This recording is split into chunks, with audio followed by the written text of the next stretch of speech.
en sí la voz es un producto complejo de nuestro sistema, que requiere la coordinación de distintos órganos, como ya habrán visto en la imagen que les mandé del sistema fonador, que intervienen varios órganos, la laringe, intervienen los pulmones, o sea, todos esos órganos intervienen a la hora de la producción de la voz, que cada uno cumple una función específica y de allí se termina produciendo la fonación, que es lo que finalmente escuchamos.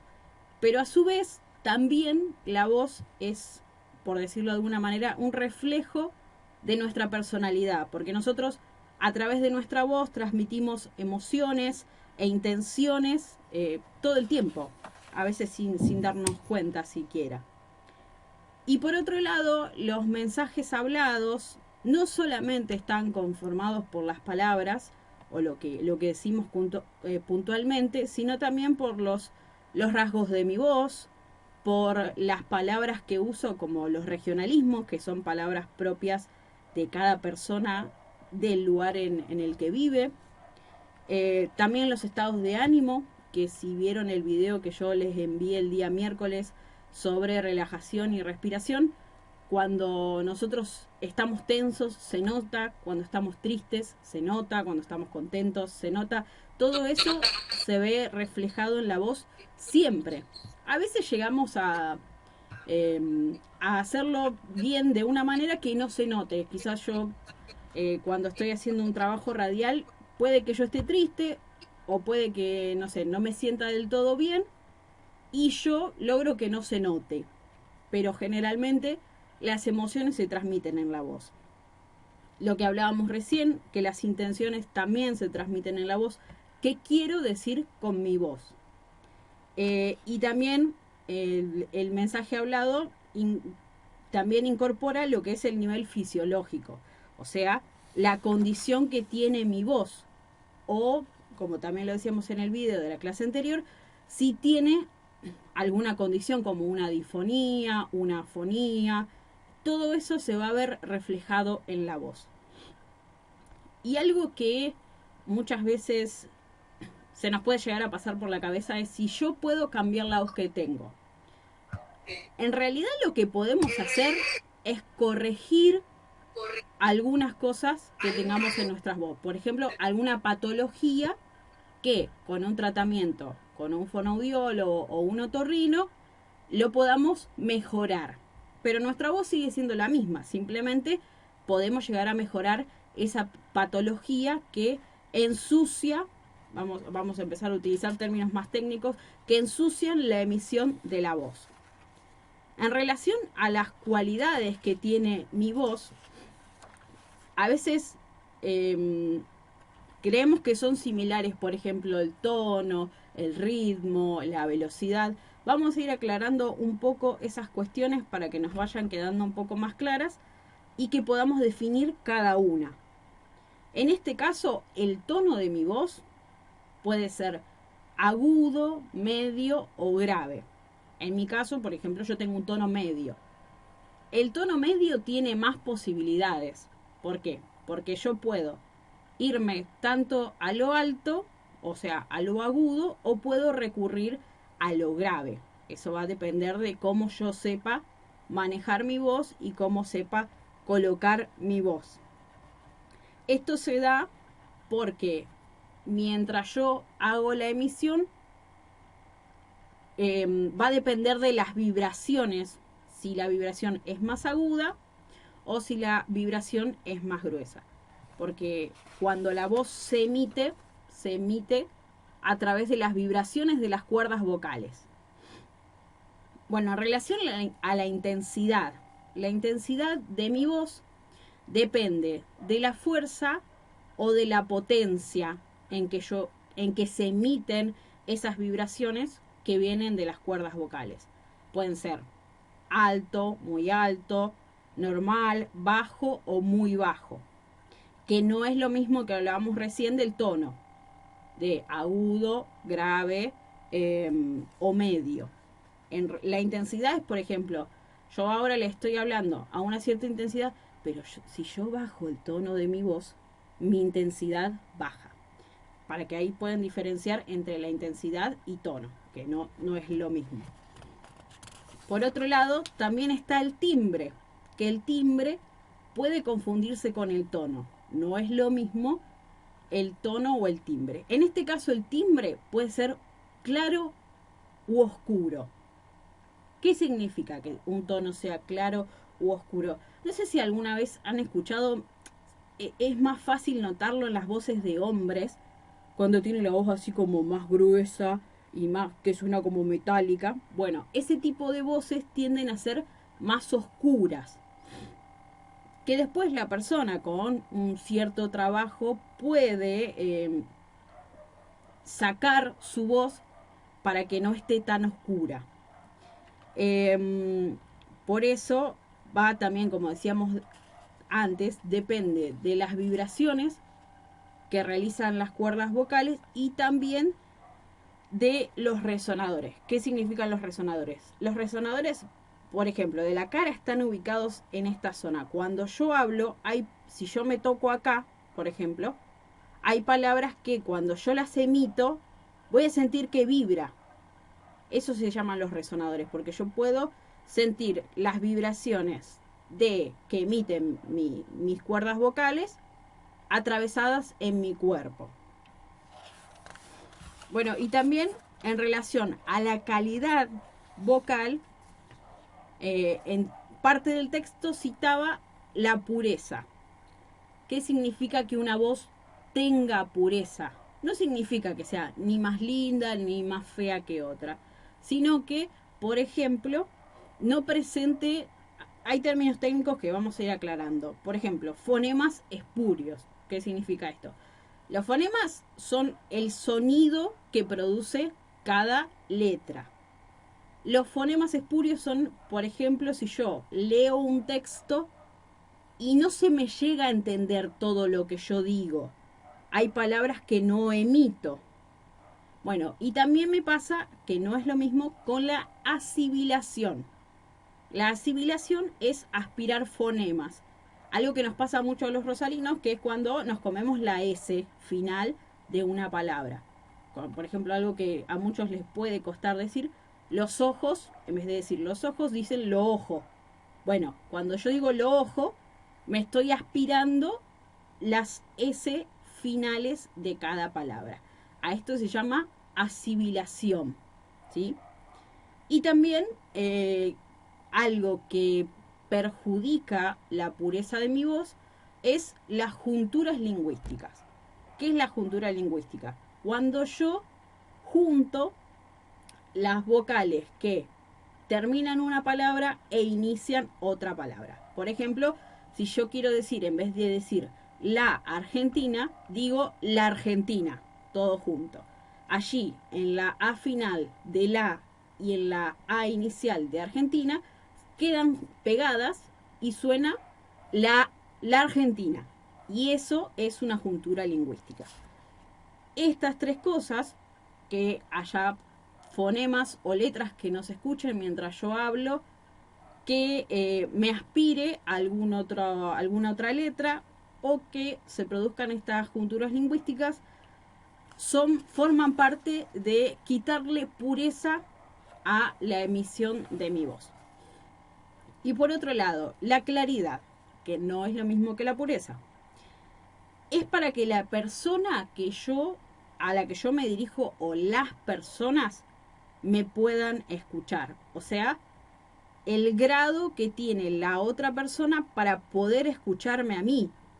Siempre va a depender del espacio que yo también en el que estoy dirigiéndome a la persona. No es lo mismo donde estoy acá hablando, que es un espacio chiquito, donde yo tengo un micrófono, donde puedo salir más claro, a tener que hablar en un aula donde hay 30 personas y más si el aula es grande. O sea, la claridad depende de que todos los que estén en ese lugar me puedan escuchar. Por ejemplo, ahí también se involucra la proyección de la voz. Cuando yo proyecto correctamente mi voz, lo que logro es que del que está sentado acá adelante, enfrente mío, al que está sentado al final del salón, tanto ese como el otro, ambos puedan escucharme. Ahí interviene la claridad de mi voz. Y, por ejemplo, en un aula grande, lo correcto es que mi voz esté hacia adelante, que el cuello no se trabe, como decíamos la otra vez, porque si hablamos hacia abajo, la laringe se traba. Lo correcto es que mi cuello esté derecho y dirigiéndose hacia las personas a las que yo estoy hablando. Y ahí tengo que manejar la potencia o la intensidad de mi voz. Probablemente tenga que elevar un poco más mi voz en el caso de que haya personas que en el salón no puedan escucharme. Pero ahí no hay que llegar a gritar, porque cuando yo grito golpeo las cuerdas vocales y eso a la larga las lastima y nos puede traer problemas graves en cuanto al cuidado de nuestra voz, y que ya deberíamos tratar con algún fonoaudiólogo o con algún otorrino, como yo les comentaba la vez pasada. Cuando yo no tengo claridad en mi voz, lo más probable que suceda es que hay algo que se llama los finales caídos. ¿Qué significa esto? Que cuando yo estoy leyendo un texto, hasta cierto punto se escucha bien y después el final puede que no lo terminen de escuchar. Porque yo bajé mi voz de tal manera que no se llega a entender todo lo que yo dije. Por eso, allí intervienen la proyección de la voz, la intensidad que yo le doy y cómo o hacia dónde dirijo mi voz. Bueno, ahí también tienen que ver mucho la articulación, que es un tema que ya también voy a desarrollar en otro video, que es las posiciones que realizan tanto la lengua como la mandíbula y otras partes que intervienen en el proceso de fonación. Si yo no articulo bien, probablemente no todo lo que yo estoy diciendo se escuche. Por ejemplo, ustedes, los que me están viendo, se van a dar cuenta que quizás yo muevo un poco más de lo que otras personas mueven la mandíbula, o abro un poco más la boca, para que tener una buena articulación y que todos los que me estén escuchando esto que estoy diciendo puedan hacerlo con la mayor claridad posible. Porque, bueno, no sé si hay en este momento algún profesor de lengua o demás. Los que conocen el esquema de comunicación básico, emisor, receptor, mensaje, saben que entre medio puede darse un ruido en ese proceso de comunicación. Bueno, si mi voz no tiene claridad por falta de articulación, falta de proyección o falta de intensidad en el volumen de mi voz, se produce un ruido en el cual la comunicación no se da de la manera que yo querría que se dé. Porque probablemente no todos lleguen a escuchar lo que yo estoy diciendo. Bien, y también en relación a la fluidez, que es otra característica de la calidad vocal. La fluidez significa que yo no corto frases o ideas que son una sola, y esto puede darse, por ejemplo, por problemas de respiración. Porque si yo estoy leyendo algo, no lo llego a leer entero o lo corto en un lugar donde no corresponde, porque no me llegó el aire para poder cerrar esa idea que estoy queriendo comentar. También puede ser por la velocidad o por la rapidez con la que yo lo estoy haciendo. Por ejemplo, si yo vengo leyendo un texto y lo hago muy rápido, además de que la otra persona probablemente no me llegue a entender lo que yo estoy queriendo decir, voy a hacer pausas donde no debo, porque es como que me quiero sacar el texto de encima.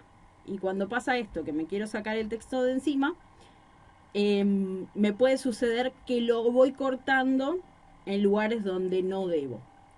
Por eso los signos de puntuación en un texto son muy importantes y no hay que ignorarlos.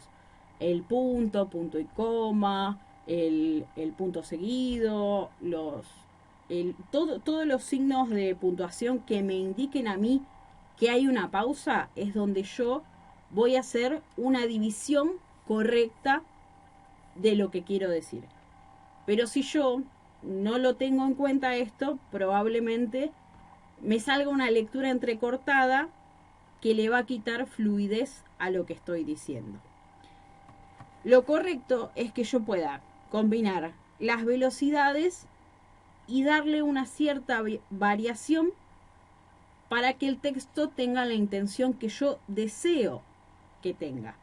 Y para eso tengo que hacer, como yo decía recién, un uso correcto de las pausas y también de los silencios. Los silencios son muy importantes. ¿Por qué? Porque le dan a la persona que me está escuchando el espacio suficiente para retener o reflexionar en eso que yo le acabo de decir.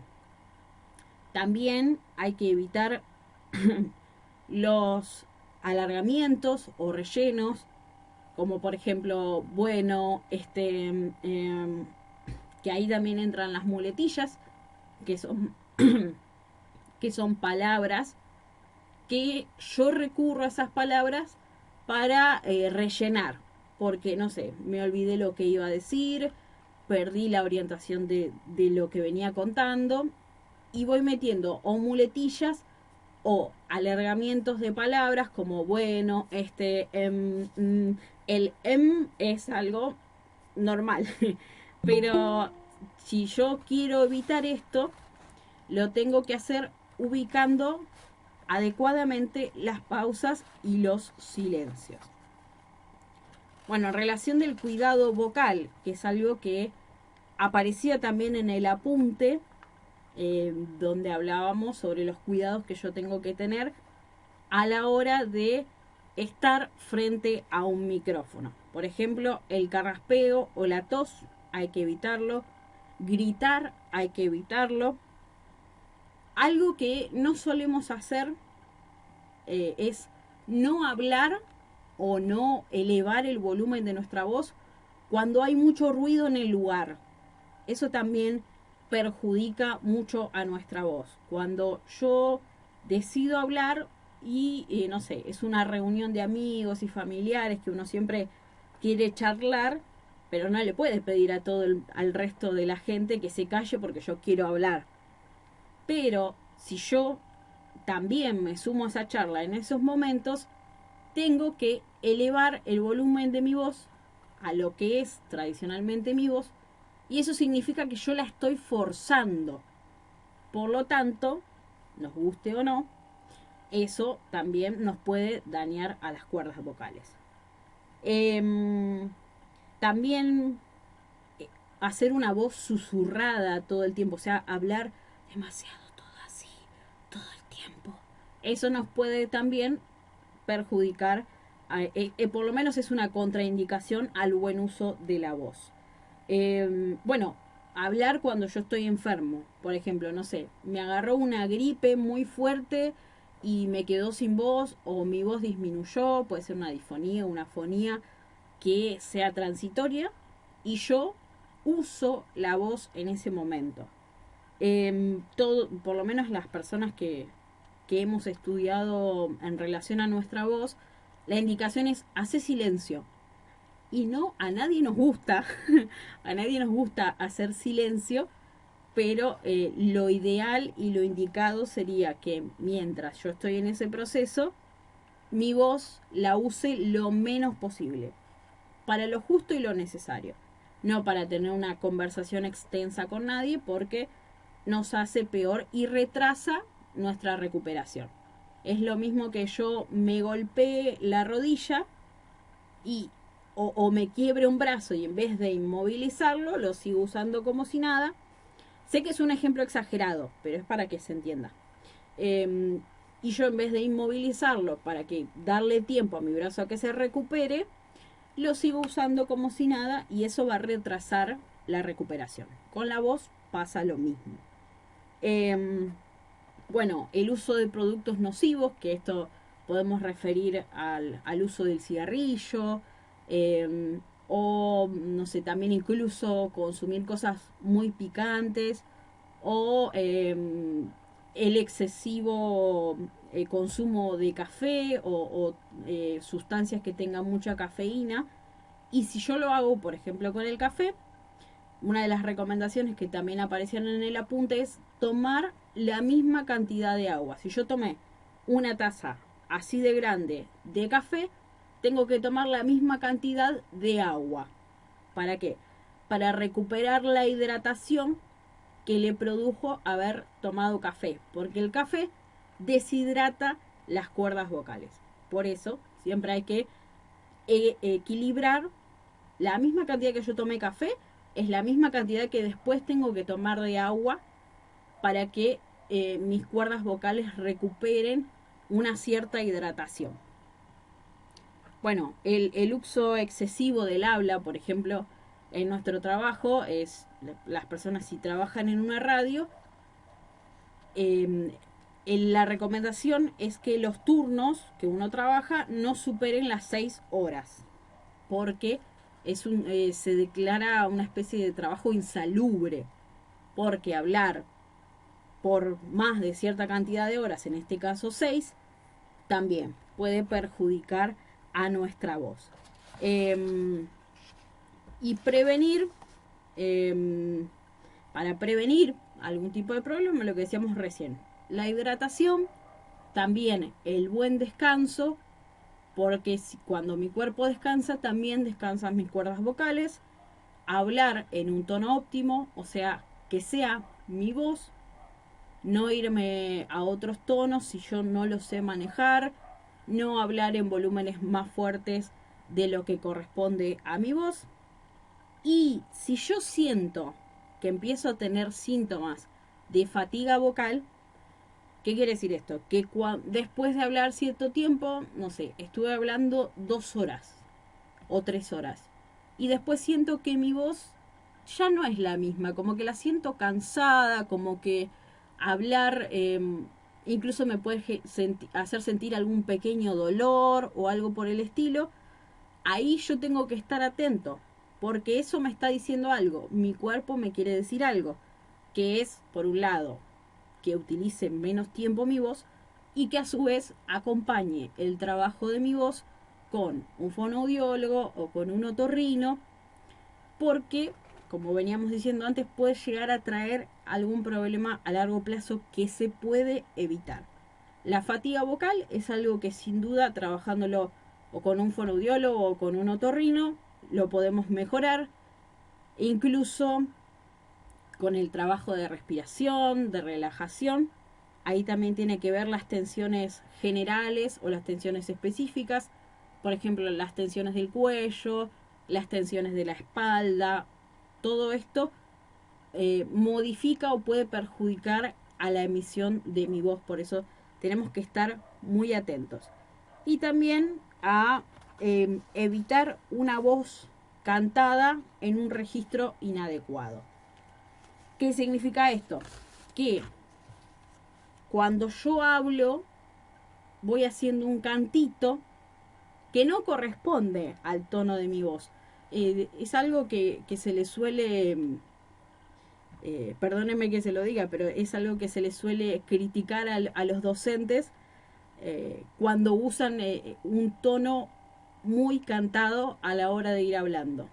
Y esto puede ser dañino justamente porque no es el tono de mi voz. Bueno, y en relación a la voz y a los cuidados de la voz, más o menos esa es una idea general del texto que tenían de Loprete en el apunte.